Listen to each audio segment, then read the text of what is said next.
Hello friends, स्वागत है आपका मेरे चैनल में। कैसे हैं आप लोग? उम्मीद करती बहुत अच्छे होंगे। फ्रेंड्स, आज मैं फिर एक नए टॉपिक पे बात कर रही हूँ। आज मैं फिर भगवान कृष्ण की एक बहुत ही प्यारी सी और इंटरेस्टिंग कहानी लेकर आई हूँ।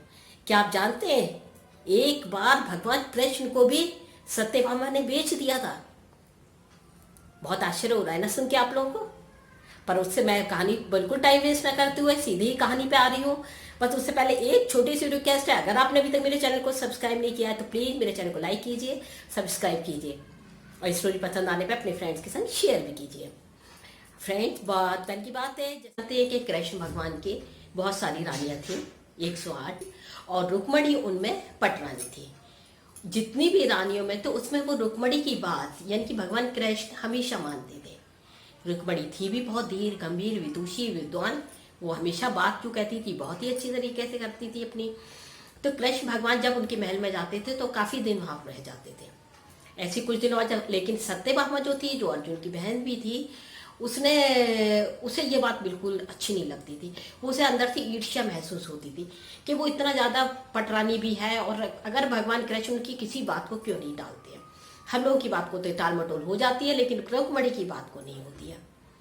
ऐसी एक बार है, सत्यभामा के पास से वो कृष्ण भगवान जब उनके रुक्मणी के महल की तरफ चले गए तो सत्यभामा उदास अकेली अपने बगीचे में बैठी हुई थी, झूला झूल रही थी। उसी समय नारद जी ऊपर से नीचे आए। नारायण नारायण, क्या बात है विदुषी सत्यभामा, तुम इतनी उदास क्यों लग रही हो? तो सत्यभामा बोली, ने नारद जी को प्रणाम किया। हे देवर्षि, सब ठीक है, कुशल मंगल है, बस मैं एक बात से मेरा चित्त खिन्न हो रहा है कि अगर मैं चाहती भगवान कृष्ण जो है कहना वो बिल्कुल मेरे पास रहे, वो किसी भी रानी के पास ना जाए, लेकिन वो रुक्मणी के पास चले जाते हैं और उनकी हर बात भी मानते हैं। वो मुझको बिल्कुल अच्छा नहीं लगता है। तो नारद जी बोले, ओहो ईर्ष्या, अंदर से उन्होंने सोचा ईर्ष्या भाव सब, जबकि वो सबके लिए बराबर और सोचते हैं लेकिन इनके मन में ईर्ष्या आ रही है। नारद जी तो बस नारद जी ठहरे, उन्हें क्या है, उन्होंने बस एक सेकंड में कहा, ऐसा करो तुम भगवान कृष्ण को मुझे बेच दो। है सत्यभामा कहने लगी, नारद जी, हे देवर्षि, आप ये क्या कह रहे हैं? कान्हा को भगवान को कोई बेच सकता है? बोले नहीं, वो मुझे दान कर दो और बदले में मैं तो उन्हें तो मैं बेच दूंगा।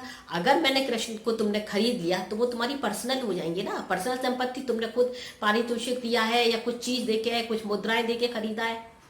तो बोले अरे ये तो बहुत आसान बात है। बोले कुछ नहीं, बस कृष्ण भगवान के बराबर मुझे स्वर्ण मुद्राएं दे देना, बस मैं तुम्हें कृष्ण लौटा दूंगा। वो फिर तुम्हारी पर्सनल हो जाएगी, फिर तो वो तुम्हारे अपने होंगे, कहीं छोड़ के जा ही नहीं सकते तुम्हें। अब तो सत्यभामा खुश हो गई बहुत ही ज्यादा।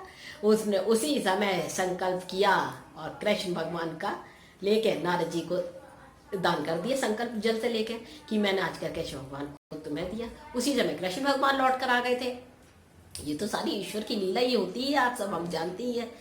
कृष्ण वगैरह तो नारद जी उनका हाथ लेके पकड़ के चलने लगे। श्री सत्यवाया, नारद जी ये क्या कर रहे हैं देवर्षि? तो अब मैं इन्हें खरीदूंगी, अब बताइए। तो बोले ठीक है, एक तराजू मंगवाओ। एक पड़ने में बैठे कृष्ण भगवान, दूसरे पड़ने में उसने अपनी दासी से कहा सत्यभामा ने कि जाओ और मेरे स्वर्ण आभूषण ले आओ। लेकिन कृष्ण भगवान का जिसमें बैठे थे वो पड़ना नीचे, वो ऊपर।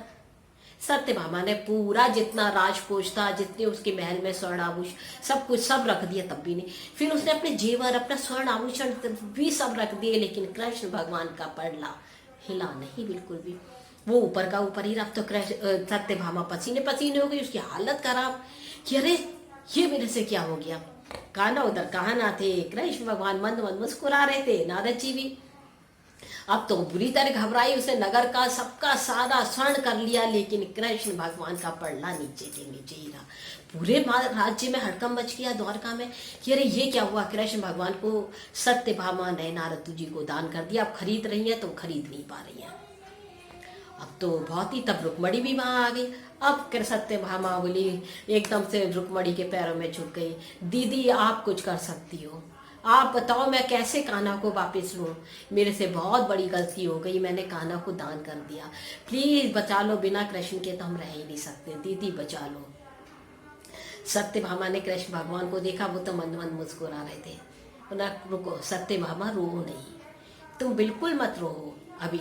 और उन्होंने एक तुलसी का पत्ता लिया, उसको उस पड़ले में रखा और मन में कहा कान्हा से, कान्हा बहुत हो गया, अब और न सताओ।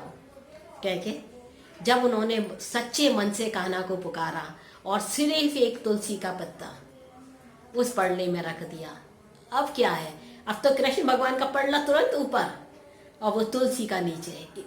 हम सब जानते हैं भगवान कृष्ण को तुलसा जी बहुत प्रिय है। तुलसी का दल विष्णु भगवान को बहुत ज़्यादा प्रिय है, ईश्वर। बस ये है, अब तो समझ में आ गई सारी कहानी कि ये है, हम सबको मिलजुल के रहना चाहिए, हम सबको प्यार करना से रहना चाहिए। बस इस तरह ये है कि सत्यभामा ने कृष्ण को दान किया, फिर वो खरीद नहीं पाई। यही छोटी सी कहानी है। अगर आपको कहानी अच्छी लगती है तो प्लीज़ मेरे चैनल को लाइक कीजिए, सब्सक्राइब कीजिए।